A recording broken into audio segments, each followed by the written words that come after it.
Hi, welcome to Tulsi kitchen. இன்றைக்கி carrot வச்சு ஒரு கேரட் மைசூர் பாக் தான் செய்ய போகிறோம். அதை எப்படி செய்யலாம்னு பார்த்துடலாமா? அதுக்கு 2 கப் ரீஃபைண்ட் ஆயில், 1/4 கப் நெய்யை நல்லா சூடு பண்ணி வச்சுக்கலாம். நெக்ஸ்ட்டு 1 கப் கடலை மாவை நல்லா சலித்து எடுத்துக்கலாம். அது கூட 1/4 கப் மில்க் பவுடர் ஆட் பண்ணி நம்ம சூடு பண்ண எண்ணெயை ஊற்றி நல்லா கரைச்சி வச்சுக்கலாம். பாதி எண்ணெய் கரைச்சிட்டு மிச்சது இருக்கட்டும். நெக்ஸ்ட்டு 1 கப் கேரட்டை எடுத்திருக்கேன். அதை நைஸ் பேஸ்ட்டாக அரைச்சி எடுத்துக்கலாம். நெக்ஸ்ட்டு ஒரு பேனில் 2.5 கப் சுகரு, 1 கப் தண்ணி ஆட் பண்ணிவிட்டு நம்ம அரைச்சி வச்ச கேரட் பேஸ்ட்டையும் சேர்த்துட்டு நல்லா மிக்ஸ் பண்ணி கொதிக்க வச்சிடலாம். நல்லா கொதி வந்ததும் ஒரு கம்பி பதம் வந்ததுக்கப்புறம் நம்ம மிக்ஸ் பண்ணி வச்ச கடலை மாவை ஆட் பண்ணிவிட்டு நல்லா கிண்டிக்கிட்டே இருக்கலாம்.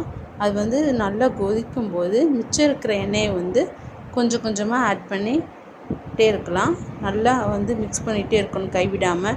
இந்த மாதிரி ரிப்பன் கன்சிஸ்டன்சி வந்ததுக்கப்புறம் ஒரு ட்ரேயில் ட்ரான்ஸ்ஃபர் பண்ணிவிட்டு நல்லா செட்டாக விட்டுடலாம். நல்லா ஆடினதுக்கப்புறம் அதை தட்டி போட்டு பீஸாக கட் பண்ணி சாப்பிட்டோன்னா ஒரு சூப்பரான கேரட் மைசூர் பாக் ரெடி.